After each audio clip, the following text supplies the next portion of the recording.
Man, filmmaking's hard.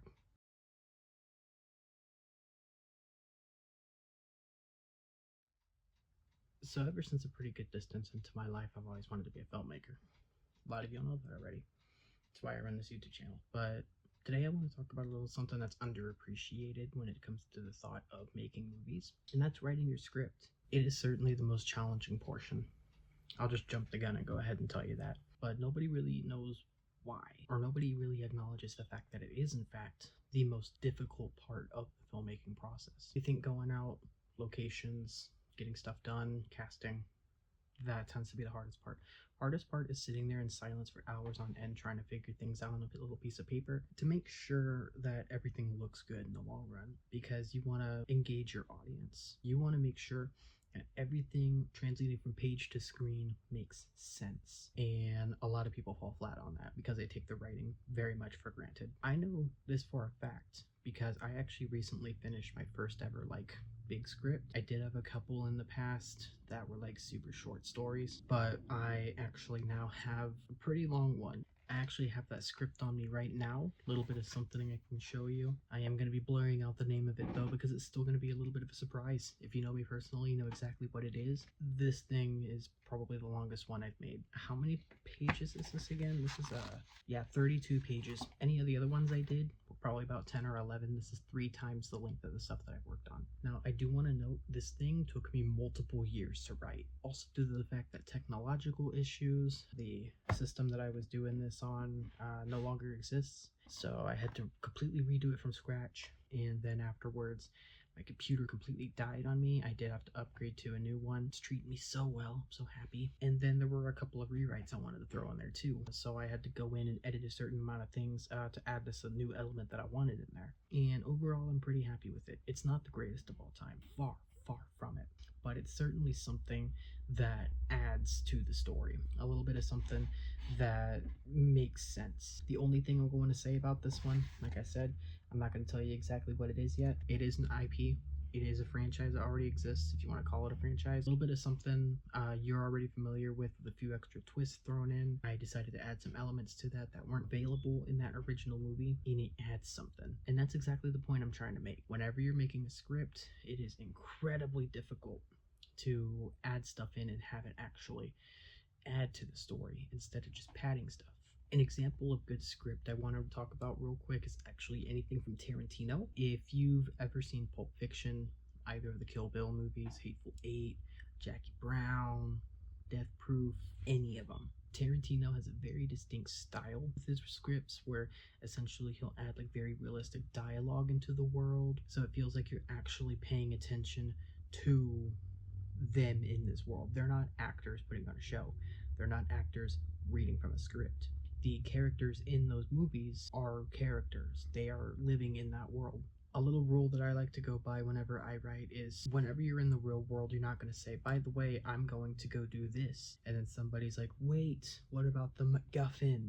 And then you're like, oh, goodness, let's go on a quest. And the whole thing is just basically just talking like some kind of meta experience. Instead, you want to make it sound natural. You want to make it sound like you're actually living in that world. We're over here on an adventure and stuff. We're gonna do a little bit of talking every now and then. We're gonna badmouth each other and joke around and stuff. We're not going to just sit there and go, man, this quest is tough. I wonder what's going to happen next. And then be like, oh, okay, let's go ahead and say something that's going to advance the plot. No, we're going to have real conversations. We're going to be talking about our favorite fast food places. We're going to be talking about how none of us watch TV. More realistic like that. I really appreciate that kind of writing. And that is a super hard part of the writing process, in my opinion. As someone who has written multiple scripts at this point, it's extremely hard to write stuff that sounds natural. Mainly because you're trying to push a little bit of a story. You're trying to make sure that this makes sense, but you're also pushing, like I said, pushing the story and making sure the narrative keeps going forward. But in order to make the narrative go forward, you have to have characters do stuff. And an important part of that is the characters having conversation. And that is very, very underlooked. We watch movies like Lord of the Rings, Pulp Fiction. We watch, I don't know, Cars 2. And there's so many times that I have seen scripts where they will sit there and go, hey, plot. And then that's basically it. Looking at you, Cars 2. But we have other movies who actually add depth to the characters. They add building to the world. Like, for example, Lord of the Rings. Whenever you are watching the movie, we're going to get world building. We're going to get a little bit of history that people know about. They have their own dialogue that is expanding the world that J.R.R. Tolkien had written. And it's beautiful. It's awesome. It makes those characters feel like they're living in that world instead of just watching actors recite from a script. I know I said that before, but it's super, super important. In this script that I wrote here, I have some super nerdy characters, and in order to make the pacing right, yes, I made them do pop culture references.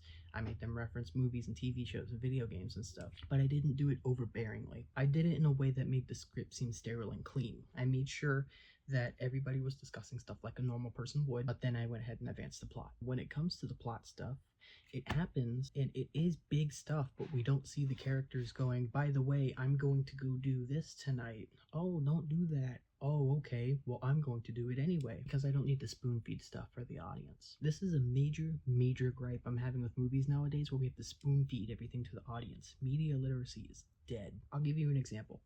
Recently, I went to the movies with my best friend and her roommate, and we went to go see The Conjuring Last Rites. I'm already not a fan of the Conjuring movies. Shocker. Yeah, it was an okay experience. My problem is, during the first half of the movie, the entire first half, there were a group of teenagers sitting in the front row, scrolling and browsing through their Instagram followers and watching TikToks like it was nothing. And then during the second half of the movie, they're like, what's going on? What's going on? What's going on? Who is this? What's happening here? Bada bing, bada boom, gabagool, I don't know. You'll have those people watching movies like that, and then saying, oh, this movie sucks, oh, it's poorly written, they didn't explain everything, because they didn't spoon feed it. A good example of a movie that doesn't spoon feed things to the audience is Sinners, from earlier this year, 2025. Absolutely adored this movie, because they don't spoon feed you the plot. Things happen, and you have to pay attention to them. You have to pay attention to the world's details. I'm gonna go into a little bit of spoilers here, so be warned. They don't explain what exactly is happening whenever you first meet the vampires. Yeah, you can kind of tell they're vampires, but if you miss the detail of like the sunlight kind of killing Rennick a little bit, you can tell there's something going on with these folks. If you didn't already know what the movie was about, I don't know. And you have the Native American guys coming in, talking to the wife and husband, being like, yo, you have something in your house? We want that thing in your house. We're gonna get it. They don't just straight up tell you, by the way, those are vampires. Literally every other movie would do that. You don't want to go there. You don't want to go there. Why? Because there's vampires. No, it's dumb. We don't need you to be told exactly what is happening the entire time. And it's beautiful because you come to the conclusion before they tell you anything. And you're like, I want to say the 3/4 mark, whenever everybody's actually getting killed off and you have like your survivors in the juke joint. One of the characters literally straight up says, oh, these aren't the demons, they're vampires. But we've already figured it out at this point. We don't need it to be a massive twist that, oh my god, this is happening and this is what's happening.